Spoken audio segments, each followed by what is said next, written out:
پس عزیز من قرآن را با قلب خود بشنو. وقتی قرآن با قلب شنیده شد از قاری باز توقع نمی‌کنی قاری زود بخونه، تیز ختم بکنه، در 5 شب ختم بکنه. نه، با دوست داری هر چقدر استاد بی، چون درد نمیفهمی، چون رنگ نمیفهمی، تو دیگه عشق قرآن داری، محبت به قرآن داری، قطرات اشک جاری هست، کلام حضرت حق سبحانه و تعالی رو میشنوی و قلب تو تاثیر میگذارد. و حق دیگرش بعد از این که قرآن را لفظش بلد شدی، معنایش بلد شدی و با قلب خود شنیدی، با فکر خود شنیدی، باز وقت دردمند میشی. وقتی که دردمند شدی درد امت پیدا میشه برات. بعد چی کار بکن؟ ایره باز انتقال بده. چی کن؟ انتقال بده. قاری قرآنی که تنها قرآن برای خود خوانده، عالم دینی که علم را برای خود خوانده، رفته دکان باز کرده دیگر خدمت دین نمی کند، وا ویلا، در روز قیامت خیلی بدبخت میشه. قاری خیلی بدبخت میشه. یه عالم دین که حق را الله برش داده، قرآن که کتابش برش داده، علم قرآن برش داده، معانی قرآن را میدانه، ولی دعوت دین رسول الله صلی الله علیه و سلم را نمیکنه، خیلی بدبخت میشه. الله جل مجدو به ما شما اجر پاداش بزرگ نصیب بگردانه. یک حدیث دیگه میخوانم بعد دعا میکنم برای شما عزیزایی که در پشت سر هستین. پیشتر من گفتم که کسی یک حرف قرآن تلاوت میکنه چند ثواب برش داده میشه؟ 10 ثواب. خب وقتی 3,40,740 حرف قرآن داشته چقدر ثواب الله برش داد؟ 3,04,70,400 ثواب. خب این خو کسی است که قرآن تلاوت کرده. اینمی عزیزایی که در 25 شب در پشت ما استاد شدن، همینا خو شکایت میکنه که جناب مولوی صاحب این قرآن خو کتاب زیبا و با برکتی که از ما در پشت سر استاد شدیم، ما چی داده شد؟ این خو قاری صاحبای ثواب گرفتن. این حدیث را گوش کنید. رسول الله صلی الله علیه و سلم میفرماید، حدیث 8494 مسند امام احمد است. رسول پاک صلی الله علیه و سلم فرمود: من استمع الى آیه من کتاب الله کتب له حسنة مضاعفه. کسی که گوش میکنه آیات از آیات ملکوتی قرآن را، آیت از آیات قرآن را گوش میکنه، با جان دل گوش میکنه او را، کتب له حسنة مضاعفه. الله جل مجدوه در نامه اعمالش چند برابر در برابر هر حرفش حسنه نوشته میکنه. حتی قاضی خان یکی از علمای پیشتاز مذهب احناف است، او در فتاوای خودش میگه قاری 10 ثواب میگیره، کسی که پشت سر میشه 20 ثواب میگیره. الله اکبر. قاری 10 ثواب میگیره، کسی که پشت سر میشه 20 ثواب میگیره. کسی که مستمع است، خود رسول الله صلی الله علیه و سلم به عبدالله ابن مسعود میگه که بخوان قرآن بخوان که من بشنوم. یا رسول الله فدای شوم، قرآن خو به شما نازل شده، من به شما بخوانم؟ رسول الله صلی الله علیه و سلم فرمود: ای عبدالله، من دوست دارم که قرآن را از زبان دیگران هم بشنوم، بخوان.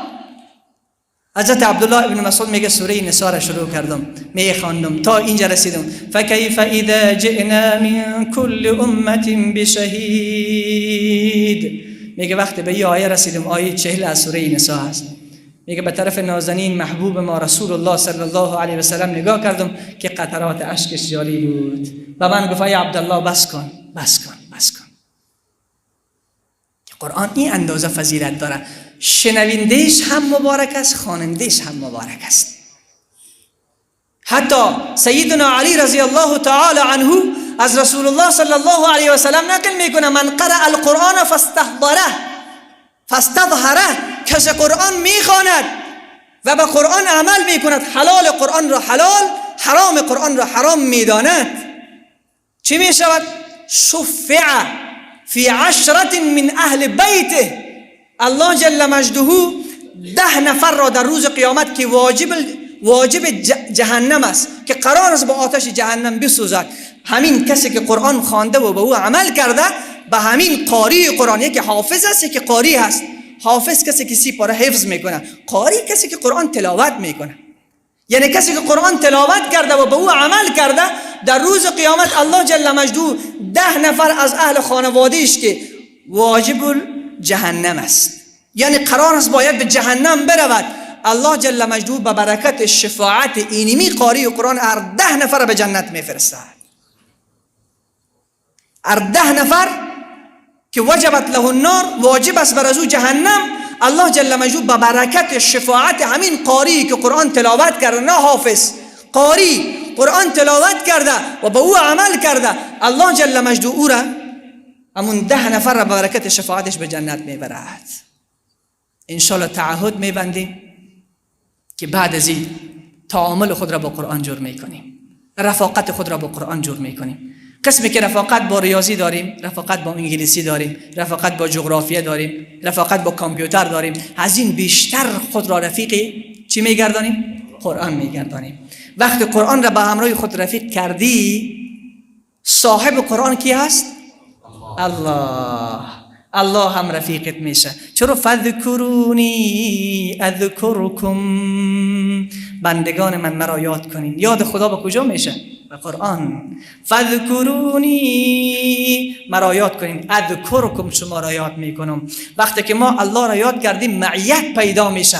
و هو معکم اینما کنتم، معیت ما با خدا پیدا میشه. یعنی هر جای الله در کنار ماست، باز دیگه خار نمیشیم، باز آواز ما همیشه شنیده میشه، دردهای ما همیشه دوا میبینه و درمان میشه، چون خدا را در زندگی خود داره. بیاییم بعد از این انشالله تصمیم میگیریم. کسایی که فرزندای خود خرد دارن، خواهش ممی است از عزیزان من که تصمیم بگیرین و نیت بکنین همین شب که خدایا من میخواهم فرزند من حافظ قرآن شود. همین کار را میکنیم. دستا بلند. الله به کل ما این توفیق را نصیب بگردانه و انشاءالله اگر ما نیت کردیم، نیت پدر فرزند میسازد. نیت پدر فرزند میسازد. انشاءالله اگر نیت کردیم که فرزند ما حافظ شود، حافظ میشود. پدر جان من نیت کرد که یک بچه ما حافظ شود، 6 تا اولادش حافظ قرآن است. چند تا؟ 6 تا. الله اکبر. الله جنت نصیبش بگردانه. 6 تاج در روز قیامت به سر پدر جان و مادر جان من گذاشته میشد. الله نصیبشان بگردانه. 6 تا و 2 تا نواسیش هم حافظ، 3 تا نواسیش هم حافظ قرآن است. ببین وقت تو حرکت کردی، الله برای تو قوت ایجاد میکنه. وقت تو حرکت کردی، الله آغوش رحمت را باز میکنه. همین تو تصمیم بگیریم بخیر که فرزندان ما حافظ قرآن شود. اینمی کتابی که تا این دم توصیفش کردم. و آخر دعوانا ان الحمدلله